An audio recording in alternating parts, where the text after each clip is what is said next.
Good evening, ghoulies and ghosties and long-leggedy beasties. This is Alex, coming at you from the underworld, and welcome back to another episode of...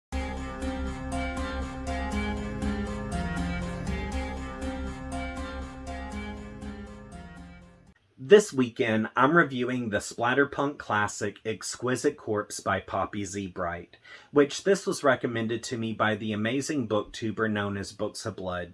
And if you would like to check out his videos, I've included a link to his channel in the description section of this episode. So be sure to check him out because his work really does kick ass. Now, before I get started on my review, I would like to add that I buddy read this with my good online friend Gina, and like always, we had a great time discussing the characters and plot. Also, over the years, I had heard that Exquisite Corpse was a very infamous book, and rightfully so because the next to last chapter really did push the envelope for me.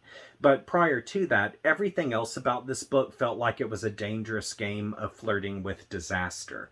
And even though we had some disturbing moments that were here and there, I really felt like I had read other books that were more extreme in the past. So when it came down to scenes where we had necrophilia or cannibalism, I felt like I took those moments like a champ. However, since Gina is still new to the splatterpunk subgenre, she explained that the gore level of this book was her limit. So, depending on what your tolerance level is going to determine how you feel about this book. But anywho, without me rambling on anymore, I would like to thank Books of Blood for recommending this awesome classic, and I would like to thank Gina for reading this with me.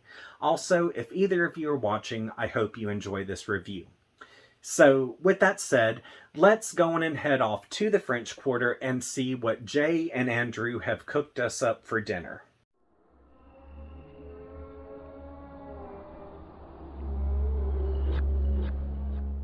Exquisite Corpse by Poppy Z. Brite introduces four lead characters, which among them we have Luke and Tran, who were ex-boyfriends, and we have Andrew and Jay, who are two gay serial killers. Now, early on, Andrew escapes prison by faking his death, and after he slits a few throats, he's able to escape to New Orleans. Meanwhile, during Andrew's escape, Jay has set his sights on Tran, and lucky for Jay, Tran is attracted to him and doesn't realize he's a serial killer. Then one night at a bar, Jay and Andrew's paths cross as they're hunting for new victims. From here, Jay and Andrew form this relationship where their knowing each other has no limits. Then, as the story progresses, they eventually set their sights on Tran as their next victim. Yet, as they're trying to lure Tran into their web, Luke decides that he would like to rekindle his relationship with Tran. And as Luke is trying to win Tran back, he soon discovers that if he doesn't act fast, he might lose Tran forever.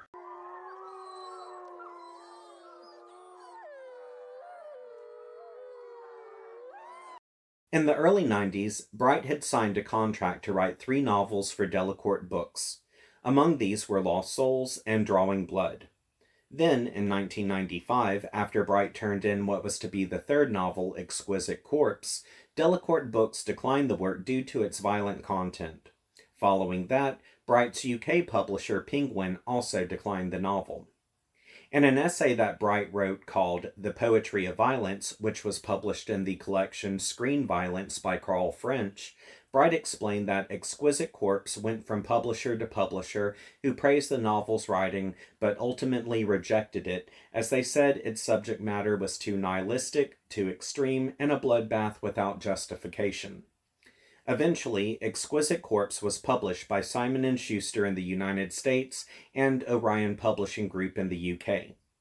In the past, Brite has described Exquisite Corpse as a necrophilic, cannibalistic serial killer love story that explores the seamy politics of victimhood and disease.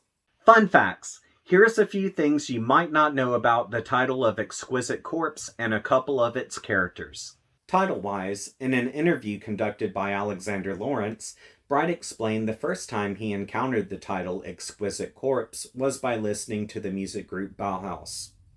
Afterwards, Brite learned that in art and literature, the Exquisite Corpse was actually a method created by surrealists. For those unfamiliar with this method, the Exquisite Corpse style is composed of multiple creators who collaborate on a body of work without having seen what the other creator produced. And although Poppy Z. Brite is the only author of Exquisite Corpse, the novel is structured in a way where multiple perspectives interact without each being fully aware of what the other one has up their sleeve. Character-wise, Alexander Lawrence's interview revealed that Brite became interested in Jeffrey Dahmer and another serial killer named Dennis Nielsen. And since their cases were very similar, Brite began to imagine what would happen if these two met. Mulling it over, Brite created Andrew Compton, inspired by the necrophiliac Dennis Nielsen, who confessed to killing 15 men and boys in 1983. The majority of which were either homeless people or people he met in bars, where he would lure them to his home with the promise of alcohol or shelter. After killing, Nielsen would keep his victims for several weeks or months before dismembering them, then burning their remains. And in some cases, he would flush their parts down a toilet. Aside from Andrew, Jay Byrne was inspired by Jeffrey Dahmer, who had murdered 17 boys and men, which, like Nielsen, he too was a necrophiliac. Yet he was also a cannibal who had tried creating love slaves by drilling holes into the victim's head, then injecting acid or boiling water into their frontal lobe. And while most of his victims were black, Dahmer said race was unimportant and it was their body form that attracted him. Now that we have that covered, it's time to move on to the spoiler section, which, if you haven't read this book before, I'm about to reveal some things that could ruin the experience for you. So if you would like to skip this section, all you have to do is scroll down, and at the top of the comments, you'll see that I have a pinned comment with a timestamp in it. Once you click that timestamp, it will direct you away from the spoilers and bring you to the thoughts section. Now, you only have 17 seconds to do this, so ready, set, go!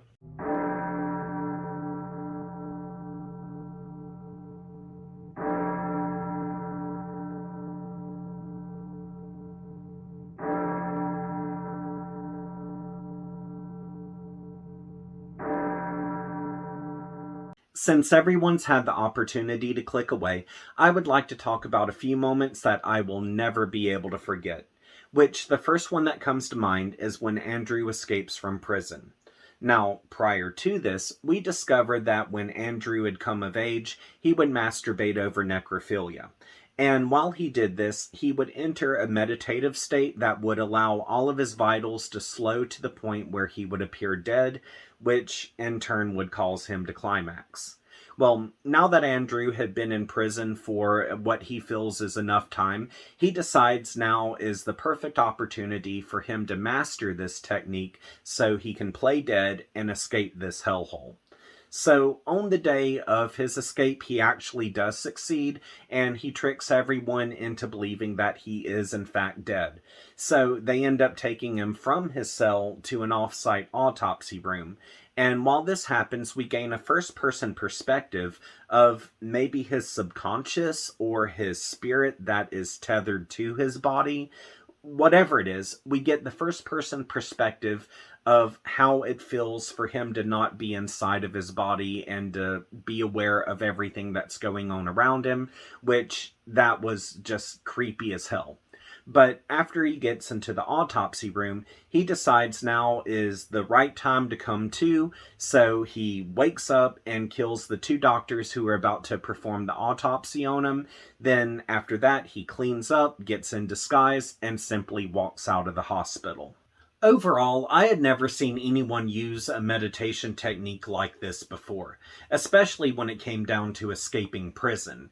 So, because of how this scene played out, it felt very original, and when I started this book, I had no clue that any of the characters were going to escape prison by simply using meditation. So, yeah, that was a surprise, and it was pretty cool.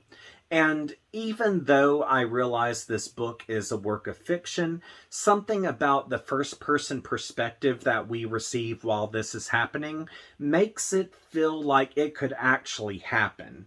And yeah, I do also believe in meditation being able to change a person's body and spirit, so there's that. And I do know for a fact that catalepsy exists because my great great grandmother had catalepsy. But I don't know if meditation can be used to trigger a catalepsy episode. But regardless, that scene was just absolutely insane, and it was something where I could not put the book down. And after I finished reading this, I ended up texting Gina, and I was like, oh my god, girl, you will not believe this shit. This is so crazy. And truth be it, I think this is perhaps one of the best prison escape scenes I've ever read or seen. The next moment that really stood out to me was when Andrew and Jay discovered one another were serial killers. Now, prior to this, one evening Andrew decided to go into the French Quarter to hunt for a new victim to slaughter. Well, coincidentally enough, Jay decided to do the exact same thing at the exact same time. So while Andrew is bar hopping, he eventually winds up at the same bar that Jay's at, where Jay buys him a cold beer and they start doing some small talk. And even though it mentions that neither man is the other person's type, they introduce themselves, then shake hands. But it's at this moment when they shake hands that something goes off inside of them, and it's like a psychic notification that the other individual is a predator. And it kind of both throws them for a loop, but they continue on with what they're doing. Well, eventually, Jay takes Andrew to his house and cuffs him in the kitchen. Then, as they continue making out, there's this whole weird play that feels dangerous and flirtatious, and as Jay is really getting hot and heavy with the moment, Andrew grabs a corkscrew and puts it to Jay's throat, which, of course, this throws Jay off guard, and Andrew's like, I want to be released. Well, in response, Jay goes over to the refrigerator and pulls a severed head out. And he takes the keys from the handcuffs and drops it in the mouth of the severed head. Then he pushes it over to Andrew for him to fish those keys out. Which, of course, Andrew does this without being repulsed whatsoever. From there, both men recognize each other as being sick bastards, and they begin a relationship where there's no taboos whatsoever. Y'all, no joke, when Jay and Andrew touched hands and identified one another as predators, I honestly felt like I was a bystander who had just watched somebody light the fuse of a bomb. Now, don't get me wrong, before I started this book, I knew it was inevitable that Jay and Andrew would come together, but I didn't think them coming together would feel this intimate, which, because of how this played out, Brite really messed with my emotions, where even though I dreaded what was going to happen, a part of me was like, oh wow, two soulmates just came together. And the thing is, I continued to have these conflicting emotions all the way until the point when Andrew was able to retrieve the key from the severed head. Then, once the men received verification that they were both sick bastards, it felt like that bomb exploded, and I was about to see the aftermath of a great destruction. So, yeah, due to how everything about this made me feel, this moment is going to haunt me for a very long time. The final unforgettable moment was when Tran died. Now, prior to this, although disoriented, Tran was able to escape Jay's house and run down the street naked. And even though two cops had every opportunity to help Tran, Jay showed up and paid the cops off to look the other way. However, before they could go back to Jay's house, Luke showed up and tried to convince the cops that Tran was really in trouble. But, of course, Jay pays the cops again, and the cops rough up Luke, and then they escort Jay and Tran home. From here, once Jay and Tran are alone with Andrew, things get really nasty, because before Tran escaped, Jay had really ripped him up on the inside by sodomizing him with a screwdriver. And now that he's been recaptured, Andrew is raping him, and it goes into fine detail about how Andrew's HIV-positive sperm is mixing with Tran's internal bleeding and wounds.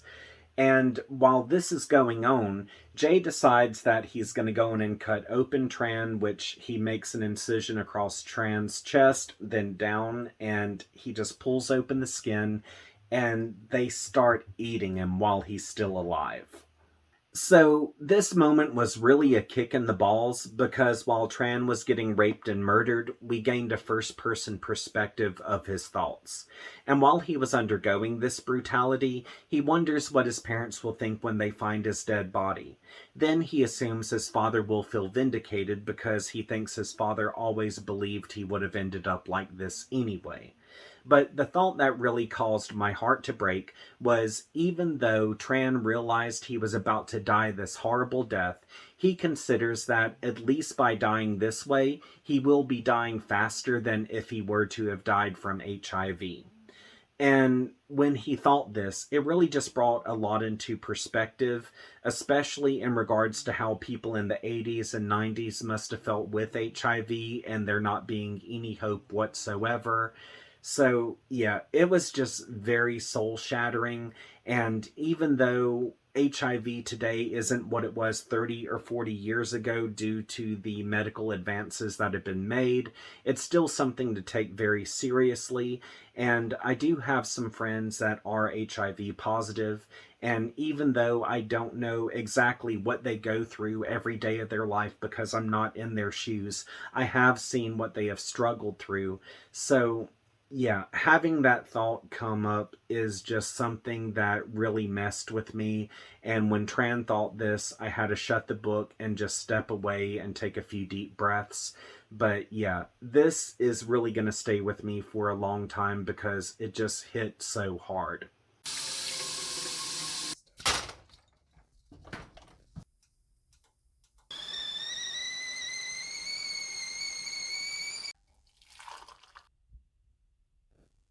Surprisingly, I'm not gonna bitch about Jay and Andrew, because the thing is, everybody knows exactly who Jay and Andrew are.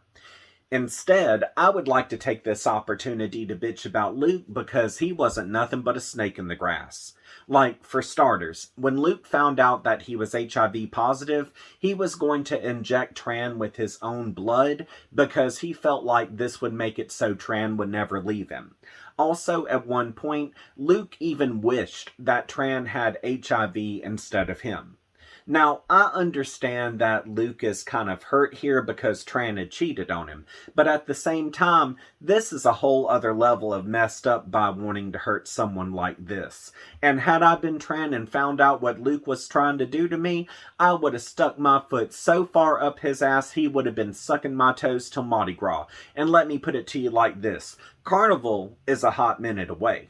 Aside from that, Luke is a total bigot towards straight people, because on his radio show, he literally condones violence towards straight people and preaches death to breeders. That is, of course, until a sensible gay guy by the name of Alex calls in and talks some sense into him, which, of course, the sensible gay guy would be named Alex. Then, after Luke has some common sense talked into him by Alex, or who I like to refer to as Alex the Wise, Luke has an epiphany that he has been a trash human being this entire time, and now he wants Tran in his life to comfort him. But it's at this moment that Luke discovers Tran had been wanting Jay to tap it, and it's this little tidbit of information that really burns Luke's bussy. Well, eventually, Luke shows up on Jay's property and looks through the window of the slave quarters and sees where Jay and Andrew were eating Tran. Then, when Luke busts up in the slave quarters like the Kool-Aid Man, we have this kick-ass scuffle that happens, and Luke ends up slitting Jay's throat. And I was like, oh hell yeah, kill the bastards, avenge Tran! But all of a sudden, Luke just lets Andrew be, and he sits down and starts crying over Tran's dead body, while Andrew takes Jay's corpse and runs into the house to make whoopee with it, and after he's done, he goes on a cross-country killing spree. Now, this whole moment made Gina and I go WTF, because Andrew was just as guilty as Jay, and because of that, I was like, Luke, dude, avenge your ass off for Tran. But after I thought about it, I said to myself, Self, maybe, just maybe, the reason why Luke allowed Andrew to live was because Andrew wasn't his target. And maybe avenging Tran wasn't his goal. No, maybe Luke's motive was to kill Jay because he was jealous that Tran wanted to get with Jay. And if this is the case, all Luke was concerned about was nothing but a crime of passion. And try as I may, I really tried to put myself in Luke's shoes and feel sorry for him, but at the end of the day, he reminded me of an asshole boyfriend who wanted the world to go down with him, and I honestly just couldn't feel sorry for the son of a bitch. Exquisite Corpse by Poppy Z. Brite is a poetically written book with graphic violence. And even though some of the subjects featured in this are grotesque, the book does provide us with painfully real characters as well as hard-hitting subjects, like we have coming out of the closet, homophobia, bigotry, the AIDS epidemic, and destructive personality types. First off, Exquisite Corpse was a damn good character study. And among all of the leads, Tran was the only one who I truly felt sorry for from beginning to end. Now, just because I said that doesn't mean that Tran was a saint whatsoever, but due to his character's vulnerability, it shows how a submissive person can be preyed upon by an individual who's both dominant and destructive, which, in this regards, Exquisite Corpse presents multiple characters who are both dominant and destructive, and it's to the point where it feels like Tran is being circled by a group of vultures. But to make things even more interesting, Tran doesn't realize that Jay and Andrew are serial killers, and in regards to his background, we see that Tran has always surrounded himself with dangerous men, but after reading in between the lines, I don't believe that Tran is actually attracted to dangerous men. I think he's really attracted to dominant personalities, which, because of this, he's accidentally surrounded himself with dominant men who are also destructive. Next, we have Luke. Now, even though some common sense was talked into him regarding his bigotry, I believe he remained a destructive and selfish person until the bitter end. Which, the reason why I feel this way is because one of the secondary characters explain that Luke was born an angry person and he will die an angry person. Also, because of what I covered in my spoilers segment, Luke is the kind of individual who is wanting to take other people down with him. Like, a good example of this is how he conducts his radio show, where he tries to inspire as much renegade animosity among the masses as possible. So, because of this, I think that Luke is the type of destructive personality where he is trying to create as much chaos as he can because he feels like there's no hope for himself. Finally, we have Jay and Andrew, which I'm lumping them together because they personally seem like the exact same individual. And in a nutshell, they're literally soulmates. Now, I know that sounds really twisted because when you think about soulmates, you think about two people coming together and they build a beautiful relationship based on their love. However, in this circumstance, these soulmates end up pushing each other to go beyond their limits, where their relationship eventually has no taboos whatsoever. And because of what they do, I really believe that they represent the hedonistic, destructive personality type, where they will literally do whatever it takes to satisfy their own needs. Also, as a side note, between Andrew and Jay, I really found Jay's backstory to be more interesting because we eventually discovered that there was a serial killer in Jay's family tree, and even though it's not spelled out, it suggests that this serial killer gene had been passed down the bloodline to Jay, which I would love to explore this idea a great deal more because I find it to be very interesting.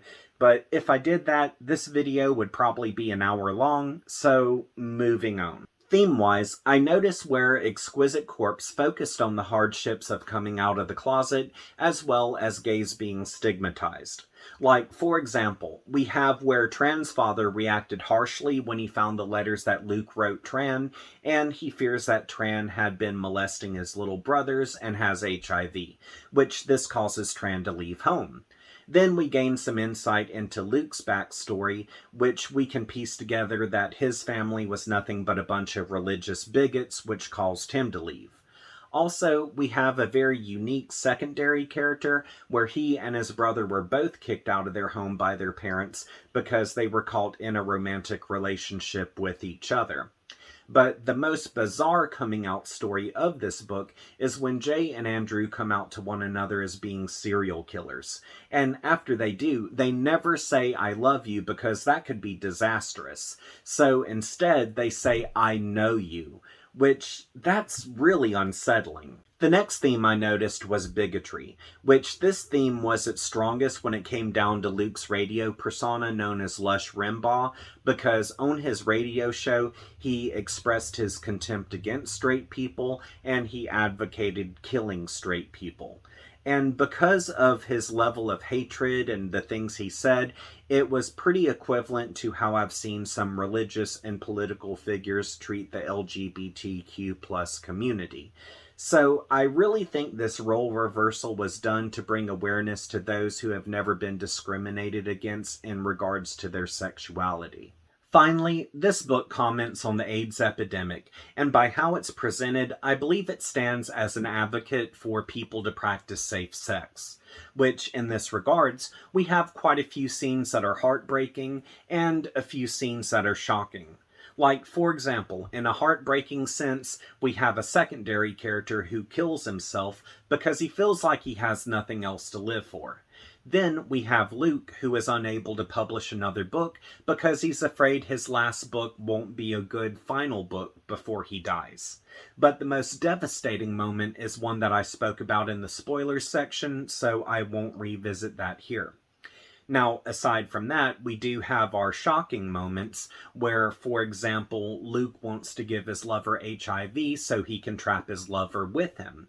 Also, at one point, Andrew and Jay romanticize HIV, and they see it as being a tool to dominate a submissive person, which that's pretty messed up, but of course, Victorians romanticized tuberculosis, so there's that. Overall, Exquisite Corpse felt like a book where I wasn't disturbed as I read it, but once it was over and I had time to process everything, it became very disturbing, especially in regards to its concept and subject matter. And even though the book really didn't gross me out, the ending was actually pretty scary, and there were quite a few creepy scenes to this. Exquisite Corpse by Poppy Z. Brite is an extremely nihilistic book. But at the same time, I feel like this is an important read due to the subjects that I covered in the thoughts section. Also, if you decide to check this out, just know that it does have gratuitous sex, graphic violence, and emotionally painful scenarios. Now, in my last book review, I had reviewed Poppy Z. Brite's Drawing Blood, and if I were to compare this book to that book, this book removes all of the erotic elements that Drawing Blood had, and it replaces that with this brooding dread that hides under the bed sheets and in the bars. Also, with this book, Brite took every opportunity to describe the violence in fine detail. And even though there are some horrendous scenes, this book was really a great work of literature. Like, it was very well written, and it just seemed like it was beautiful, even though it was really disturbing. And even though I've read other books that were more extreme than this, I could see where if a person weren't as seasoned as myself, this could really push the envelope for them. So, at the end of the day, if you think you can take it, I do highly recommend Exquisite Corpse, especially if you're looking for a book that provides a splatterpunk character study while it focuses on serial killer culture and the gay community. Also, if you like to coordinate what you read with a specific time of year, Exquisite Corpse is the perfect read for November because one of the lead characters escapes prison on Guy Fawkes Day.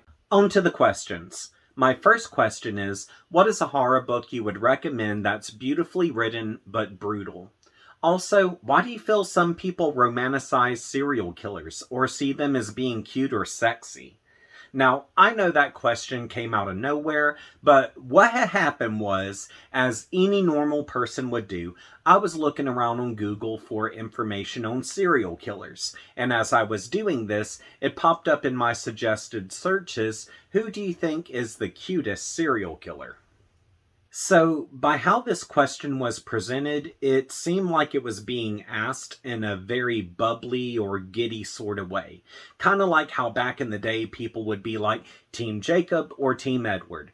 Which this really blows my mind because I've never looked at a serial killer and thought, wow, they're romantic or cute or sexy.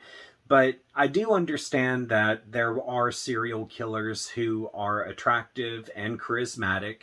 However, they've used these qualities to lure in their victims. So in those cases, we do have the Dahmers and the Bundys. And I think that for most people who say that they find serial killers to be attractive, I think they're actually attracted to dominance, which all serial killers are dominant, but they're also destructive.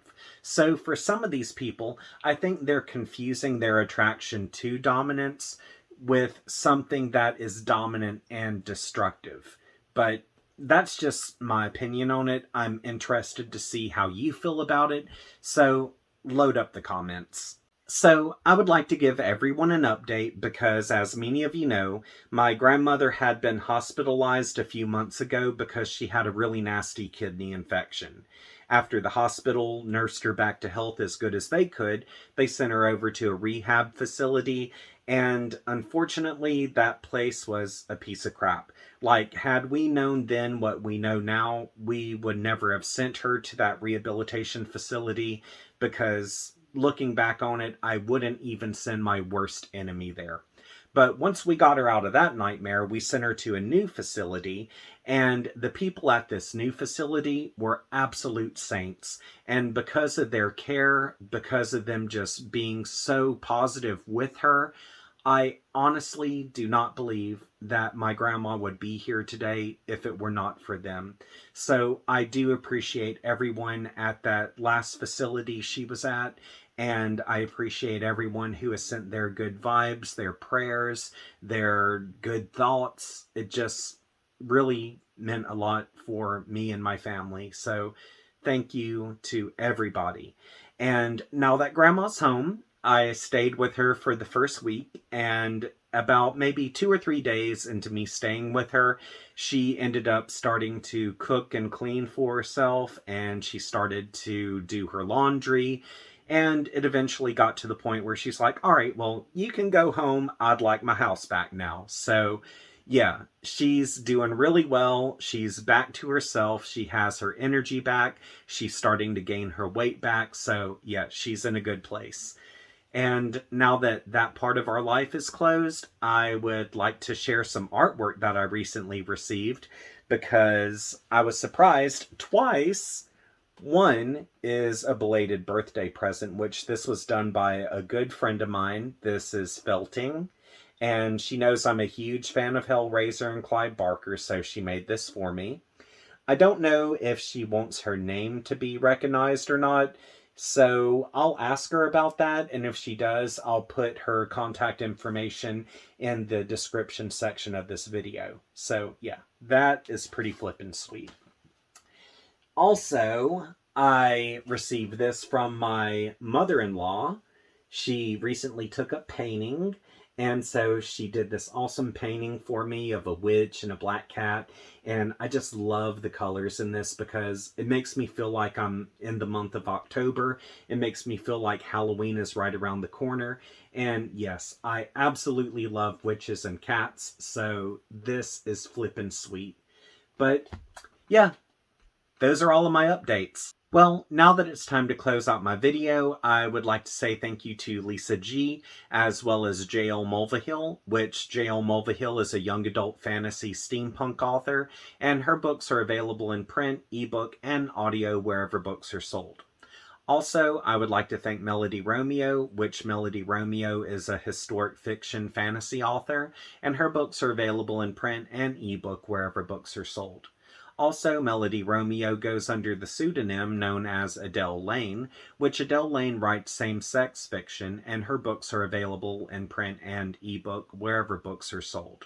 Also, I would like to thank Nicholas Gray, which Nicholas Gray is a horror author, and his books are available in print, ebook, and audio wherever books are sold. Also, I would like to thank the artist Lisa Shin, which you can find her artwork on the Facebook page The Art of Shin. Also, I would like to thank horror enthusiast Blake Kelly, and last but not least, I would like to thank my mom and grandma. And if you're wondering why I'm giving a shout out to these wonderful people, it's because they've had the opportunity to contribute to my Patreon account. And if you would like to contribute as well, just go to the description section of this video and you'll see that I have provided a link for my Patreon, which for $5 a month, I'll give you a shout out at the end of my videos. And if you have a specific profession you would like for me to tie to your name, just let me know and I'll do it. Also, I have a $10 option where for $10 a month, I'll send you over a photo, which I do creepy photography on the side. So once you receive that image, you can print it off, do whatever you like. And of course, you will still receive the shout out at the end of the video.